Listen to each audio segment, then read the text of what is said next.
অপু বিশ্বাস এখনো সাকিবের বৈধ স্ত্রী, এমনই এক মন্তব্য করেছেন দুই তারকার ঘনিষ্ঠ ব্যক্তিত্ব মামুনুজ্জামান মামুন, যিনি ঢাকাই চলচ্চিত্রের জনপ্রিয় এই জুটির বিয়ের সঙ্গে জড়িত ছিলেন। সম্প্রতি এক ফেসবুক স্ট্যাটাসে এমন মন্তব্যের পাশাপাশি সাকিব অপুর এখনো ডিভোর্স হয়নি বলেও দাবি করেছেন তিনি।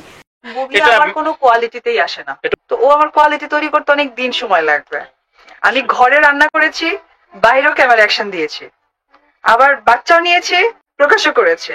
তো আমার স্টেজ, আমার হাইট, আমার কোয়ালিটিতে আসতে তার মনে করেন নাকের জল, চোখের জল, পানি, সেও বিশাল ব্যাপার করতে হবে। সো আমি তাকে আমার পজিশনই মনে করি না। কোয়ালিটি টাইম স্পেন্ড করা বুবলি কোনো কোয়ালিটিতেই পড়ে না, ঠিক এভাবেই বললেন অপু বিশ্বাস। আমার জায়গায় আসতে বুবলির এখনো অনেক সময় লাগবে। আমরা টেলিফোনে জানতে চেয়েছিলাম আপনি আবার বিয়ে করছেন, এই খবর কতটুকু সত্য। জি বলেন। আপনার একটা ইন্টারভিউর জন্য ফোন করেছিলাম আপা। আমার ইন্টারভিউ?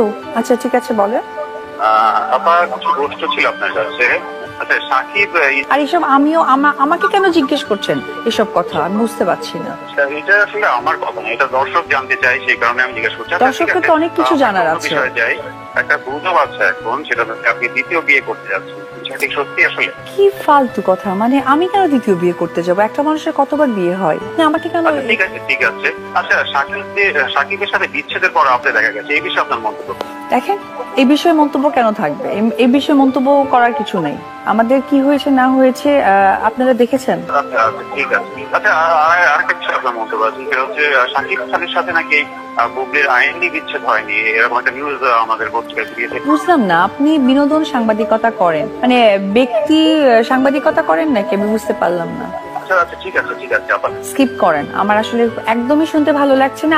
আমি আসলে আপনার কথাই খুবই বিরক্ত হচ্ছি, আপনি মাইন্ড করেন না। দেখেন, এগুলো কোনো প্রশ্ন? মানে আমি কি এই প্রশ্ন দিতে বসছি?